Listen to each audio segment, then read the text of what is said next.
City 97.3. More variety. The city is alive on 97.3. City 97.3. Accra. Citi Prime News at 12 midday. Update you on all the running stories and connect you to the newsmakers. City News.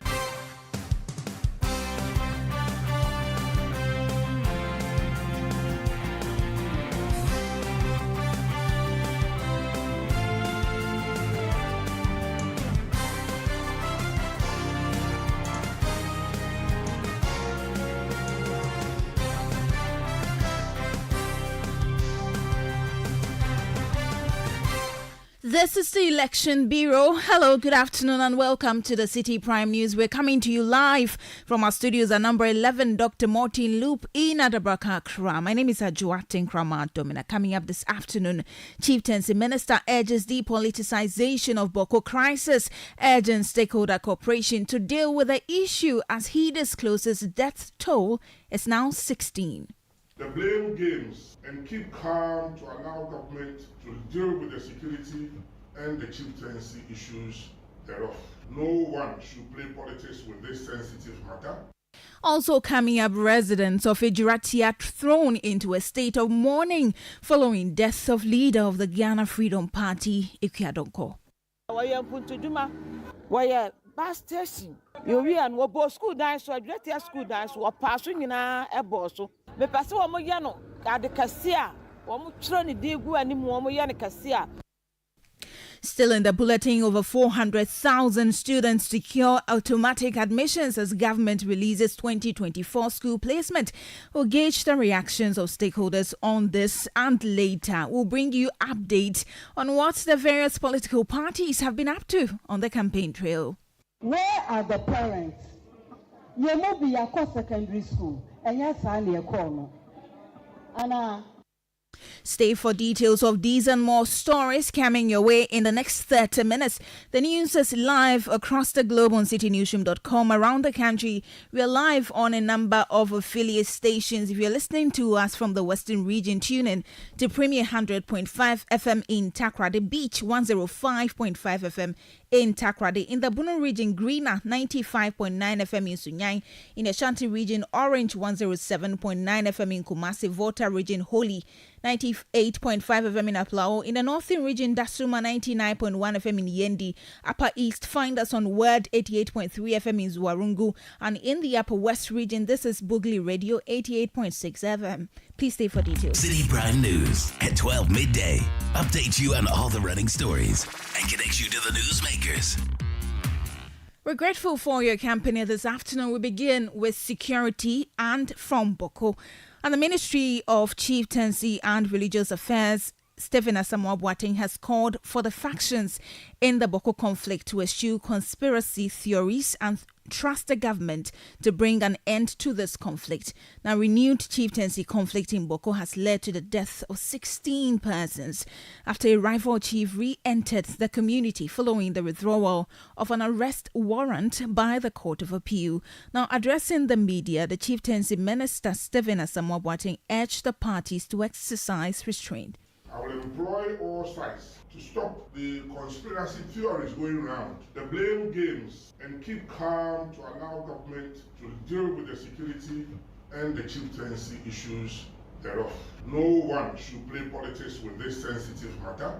I will continue to engage my colleagues in the political arena from all sides, work with government to resolve the current problems and to work towards lasting peace in the area.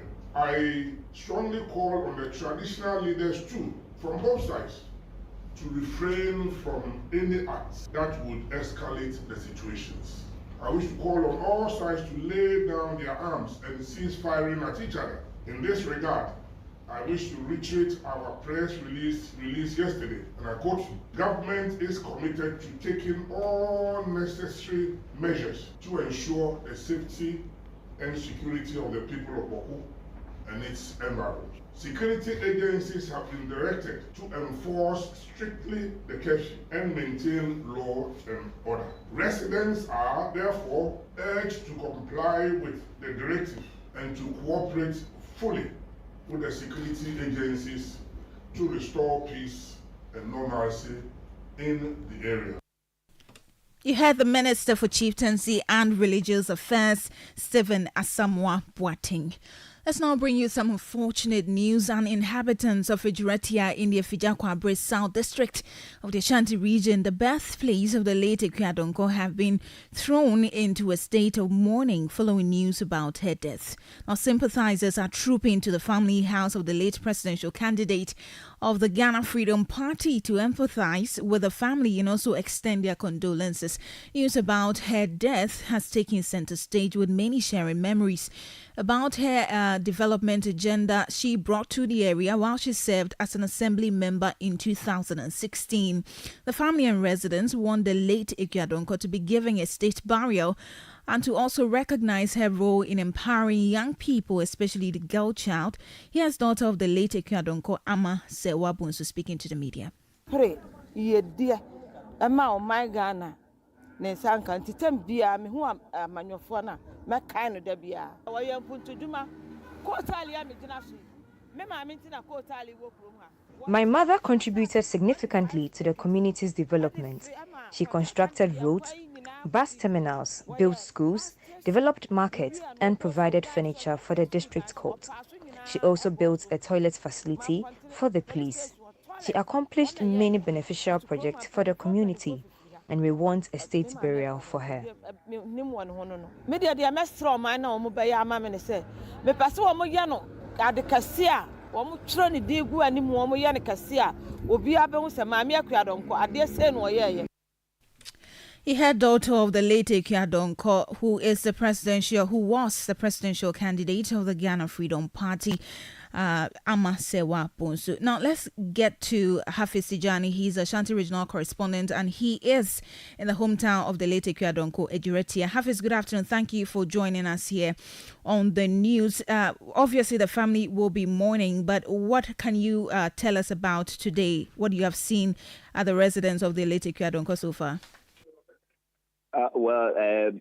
The wailing just ended a while ago by some of the children of the late Ekuadonko, who are still receiving some of the residents and sympathizers who are coming in to empathize with them and also share their words of condolences and encouragement to them. So if you come to the Ejuretia community, a lot of people are talking about this incident. Many of them believe that she was someone who has brought positive impact on the community. They mentioned some social amenities she put up in some of the communities while she was assembly member. So the communities were three under electoral area while she served at the office of the assembly member. So the Heman community, the Abrade community, and also the Ejuretia community where she hails. So they have been talking about what impact she has made. Even the road that has been done, the road was in a deplorable state, but they have said that she has used her influence to get the government to bring contractors here to give a facelift to the road and many other developmental projects here. So many who are coming here are not just coming because she is a neighbor or she is someone who hails from here.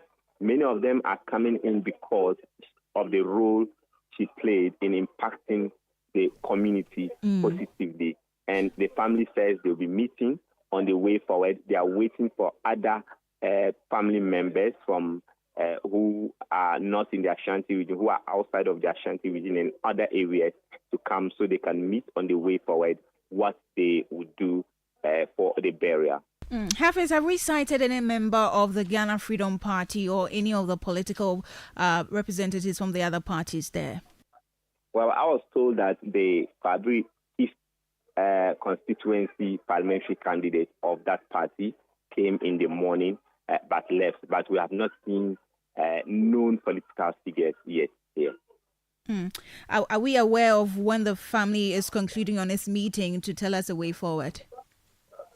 Well, the family says that it is expecting the state to give a befitting burial to the late Ekuadonko, seeing the impact he has made in Ghana's political landscape and also the impact she has made in her community.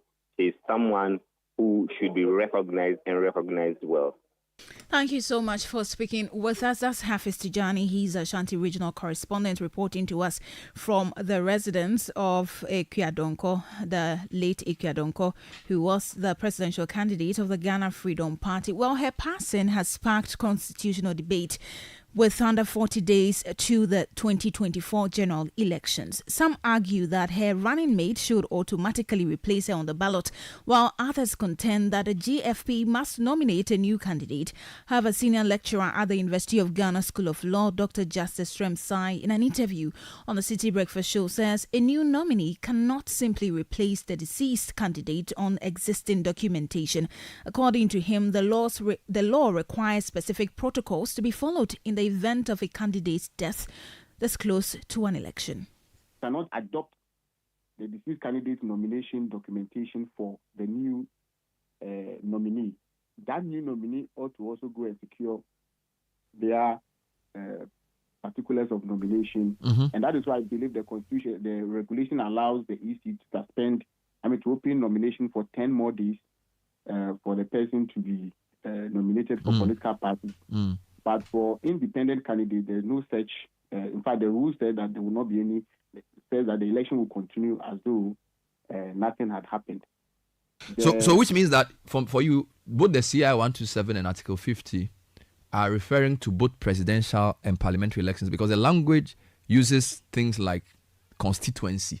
Yes. So the CI 127, when you look at its scope of applicability, it says that the regulations apply to both the presidential and the parliamentary elections, and as the case may be. So the understanding from that is that the rules in the CI 47, which is what I'm CI 127, which is what I'm referring to as providing for this situation, would apply to both the presidential and the parliamentary. Well, Dr. Sremsai also addressed the scenario of the Ghana Freedom Party potentially failing to field a new candidate after the passing of Ekweadonko, recommending her removal from the ballot paper. In this particular hypothetical situation you stated, there's very little law on that. But I believe the administrative processes, which may not necessarily be part of the law, would apply in the sense that, one, we know that you cannot put someone who is dead on a ballot, for election. So I expect the EC to remove, the person from the ballot. That is the first step. Now there will be other questions as to, we balloted for positions, and the positions are based on numbers. So, for example, we have someone contesting and says that number one, and he has designed their campaign and everything to be number one. And then there's number 8, and there's number 4. Everyone, number 12 says 12 apostles, in that regard. So, people, these things matter. But in the absence of any explicit, provision, I would assume that there will be reballoting for the position. But then that also comes with cost and other effects. So if the party, let's say the candidates on the ballot, can also reach a consensus to keep their numbers. But these are administrative processes, and I think common sense will be a better guide than even law. Law. Yeah. Dr. Justice Sremsai is a senior lecturer at the University of Ghana School of Law. He was speaking earlier today on the Citi Breakfast Show.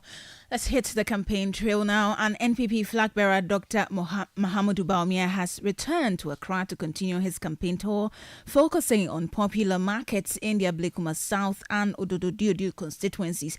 Now, his first stop was at Tuesday Market in Ablekuma South, where he was greeted by some enthusiastic party supporters. My colleague Hansen Ajiman joins us live for more. Hansen, good afternoon. Thank you for joining us. Where is Dr. Bawumia now, and what has he been saying so far? So currently he is at the Yokaishi market, and Ajwa, the campaign today is unique in its own self because for the lineup that we've seen and for activities that have happened so far, it doesn't look like there's a plan for Dr. Bawumia to speak or address any crowd. The idea is to have a meet and greet for the whole day. So basically, walk into the market, greet the market women and traders, have one-on-one interaction with them in about a brief moment of 5 to 10 seconds, tried explaining to the people to vote for them. And so the chant that you hear while he walks through the market is that number one, which essentially is his number on the ballot paper. So we started from the from the Tuesday market, and now the team has moved to the Okaisi market. We have been told that Dr. Bawumia will move to the Kantamanto market next. Then he will go to the Accra Call Center, and he will wrap up activities for the day. You mentioned that today the campaign has taken an unusual turn, but have you had a chance to speak with the campaign team on why they adopted this strategy and what has been the response so far from the electorate where he has visited so far? Well, for the campaign team, it's basically a strategy that they had plotted already. If you realize, in the usual campaigns that Dr. Bawumia embarks on, he engages in meet and greet sessions and also engages stakeholders. Now, he's been in Greater Accra for about, this will be the third time he's been in the Greater Accra. The first one was the regional tour. The second phase was for various constituency visits, which some of them brought him to the Ododo constituency and the Ablik Masar constituency. So he's basically engaged the stakeholders already. And so this is more a targeted strategy towards getting the populous electorate in these areas. And if you know the Ododo constituency and the Ablik Masar constituency very well, you get to understand that these are places where there are a lot of traders. These traders do not necessarily reside in the constituency. And so the only time you will get to engage them is you going to them at their workplace, which is the market, unlike the other constituencies where you can basically have a community connect and residents who live in those constituencies will make time to come and listen to you. Right. Thank you so much. That's Hansen Ajima. He's my colleague reporting from the Bawumia campaign trail. Well, let's move to the NDC now. And the vice presidential candidate of the party, Professor Nana Jane Opoku-Agyeman, has voiced concerns over Ghana's challenges, highlighting that critical sectors, including the country's natural resources. Well, let me pick that story again. The vice presidential candidate of the National Democratic Congress, Professor Nana Jane Opoku-Agyeman, has voiced concerns over Ghana's challenges, highlighting that critical sectors, including the country's natural resources, are at risk. She was speaking during her three-day visit to the Ashanti region, where she pointed out that degradation of water bodies as a pressing issue. She has also been criticizing the teachers' licensure exam, suggesting it has little value to the educational system, and condemned the double-track system. Unlike tertiary, now you want accreditation board, no. Pre-tertiary, no more na assessor quality ni here, no. Me who be wo. Unlike tertiary education, which has an accreditation board, the pre-tertiary sector, an area that should be of great concern, has seen little action. I still don't understand why someone would attend a college of education only to still be required to write a licensure exams. Our academic calendar is now in jeopardy, with students attending school for just 2 to 4 weeks and then staying home for 3 months. Where are the parents? This is a time for you to act, because during our secondary school days, things were never like this. The times may be challenging, but we are prepared to work together for the benefits of the country.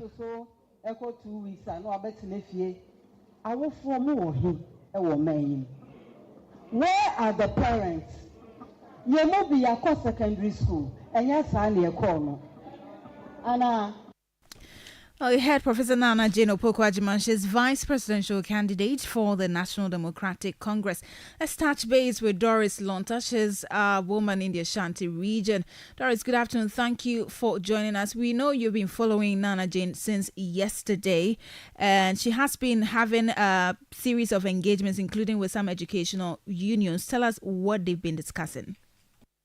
Right. So yesterday, the vice presidential candidate for the National Democratic Congress, NDC, engaged some union leaders in the Ashanti region as well as business communities.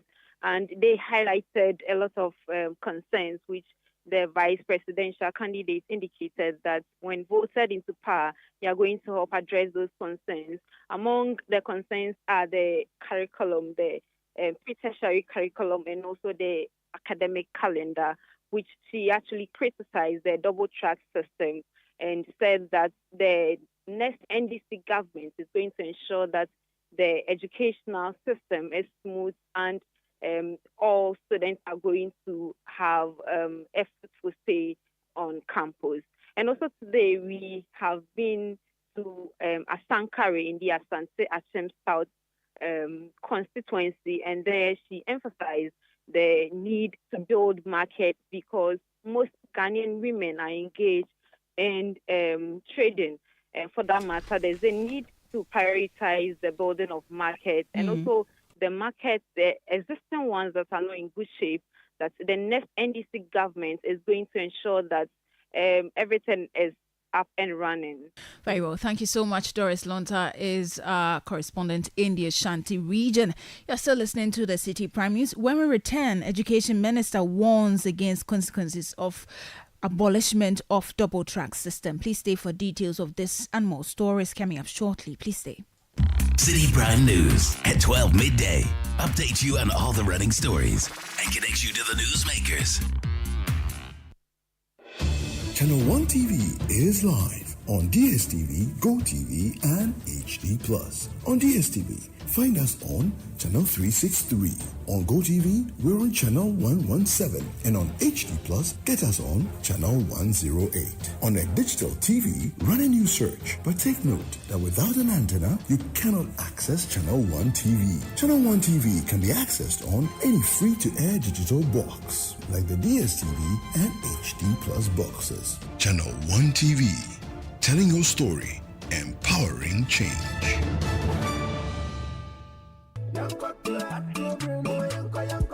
Ago Omambapa, the time to exercise your civic duty is here again. This year, we the good people of Ghana have another opportunity to elect our leaders on December 7.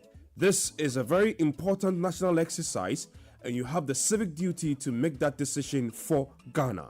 Don't be indifferent because your vote counts. Vote on issues. Don't sell your vote. Reject violent candidates and expose acts that undermine the integrity of the elections. Don't attempt to snatch a ballot box or deface political party posters. The law will deal with you. December 7, 2024 is election day. Pick up your voter's ID card. Get to your polling station. Follow the voting process. Make that bold decision for Ghana. Vote peacefully. Ghana must win.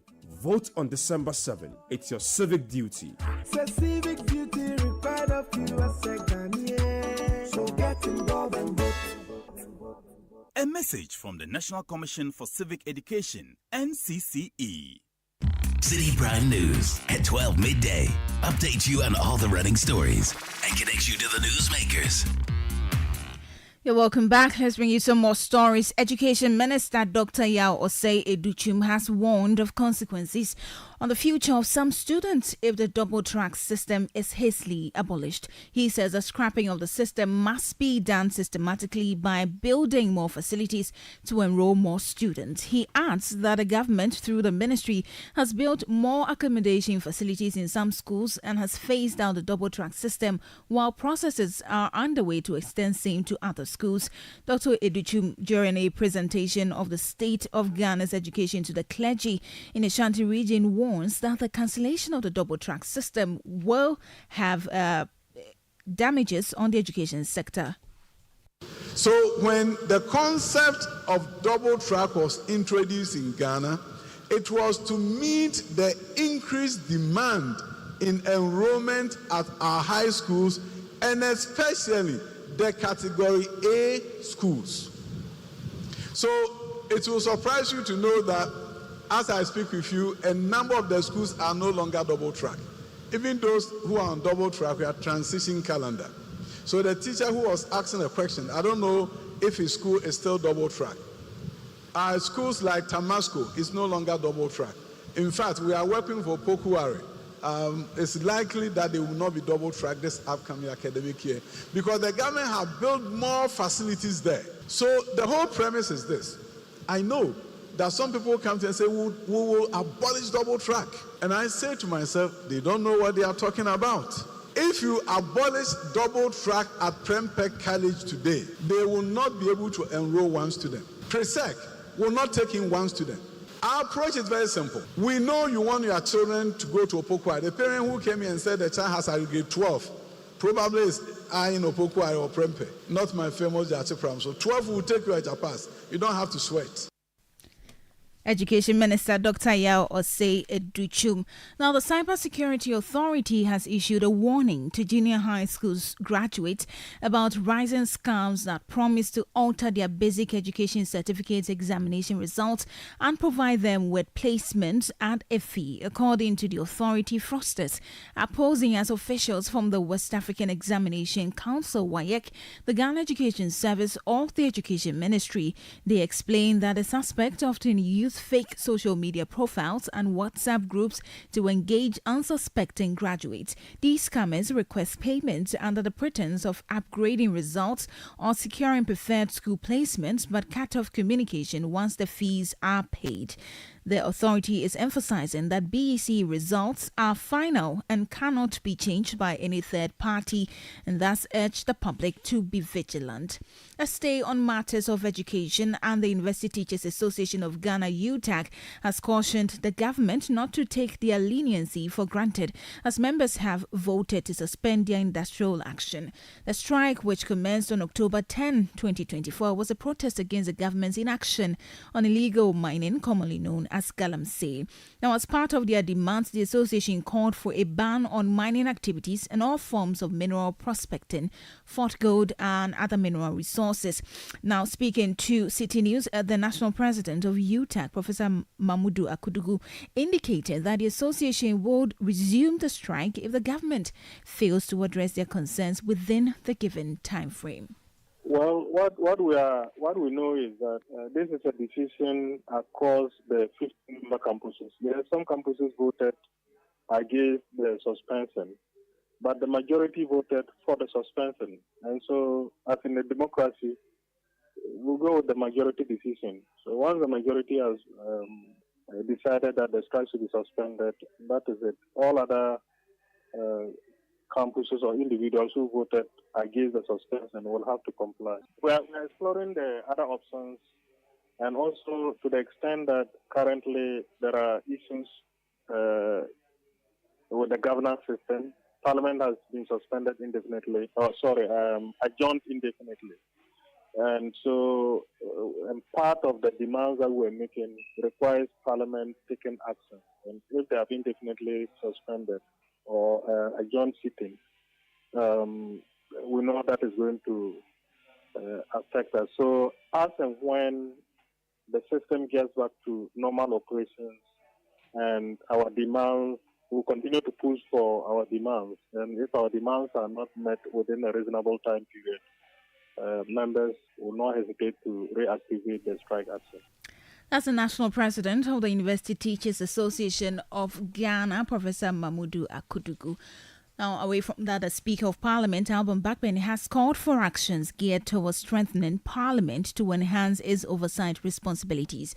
The Speaker says Parliament's activities are aimed at ensuring that the will of Ghanaians are not abused, hence the need for collaborative efforts in bolstering its duties. Alban Bagbin spoke at the inauguration of the Parliament Supplementary Office Complex.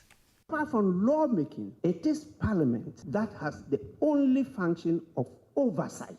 And it is Parliament that should ensure that our collective efforts, whether in terms of energy, in terms of resources, in terms of trust, is properly applied to the benefit of everybody. So strengthening Parliament is not just the duty of Parliament, but of everybody. And we have to work together to make sure that our people don't suffer and struggle to elect us in vain. And so what we're doing here is towards focusing to make sure that the will of the people, which is reposed in Parliament, is not misapplied, it's not abused, it's not taken for granted, but it is used to the benefit of all, leaving nobody behind. You heard the Speaker of Ghana's Parliament, Alban Bagbin. And that'll be it for today's edition of the Citi Prime News, which has been live from our studios in Adabraka, Accra. You can log on to citinewsroom.com for more stories. You can also join us using the hashtag CitiVerify, hashtag GhanaPost 2024, and hashtag Election Bureau for all your election-related stories. My name is Ajua Tinkrama Domina. Thank you for listening. Good afternoon.